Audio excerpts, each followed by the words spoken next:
Okay, so we said, what is news? And you decided what qualified as news. So now let's take a look at where stories come from.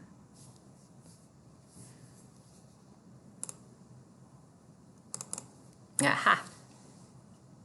So there are four main places stories come from. The first is breaking news, things that are happening now, riots, very up-to-date, current things. A fire, an accident, a traffic jam in your area.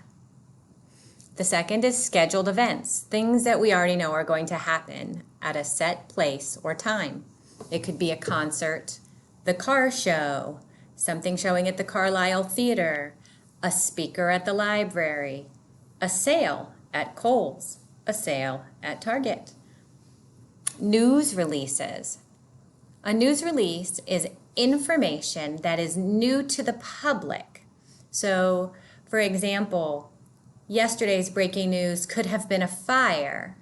Today, that fire is no longer breaking news, but the names of the people involved are put out as a news release. Or a big event that happened yesterday, more information about it is a news release. Government action in response to an event. So breaking news about a riot, all of the follow-up is a news release.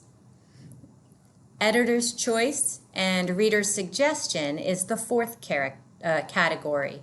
So these are stories that have absolutely no time constraint. They are used as page fillers. They're used as time fillers. I'm guessing most of your parents don't get the newspaper off the front porch and sit down in the morning with their coffee. They usually pick up their phone and start scrolling through Google News or scrolling through their subscription to the Wall Street Journal, and that's where they get their news sources. There will be slightly less editor's choice and reader's suggestion on the website because they're looking for instant press releases there. And this might surprise you.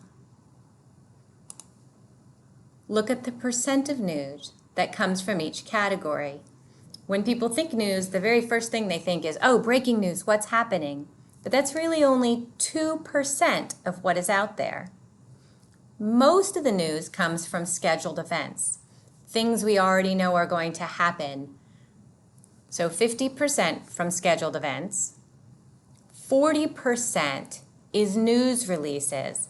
I like to say that's gossip on yesterday's story. Here's more things that I know. Only 2% of what you get is going to be new, and 8% is sort of a ballpark. It depends on how many scheduled events and how much new information from breaking news is out there. So editors have to be ready with that filler. Otherwise, in a newspaper, you get blank pages. In a newscast, they would get done before their 30-minute time allotment. So they really have to be good at their word count and fitting everything into the amount of time they have. And to look at that a new way, that's what it would look like on a pie chart. Most of the news you get is basically what's already out there.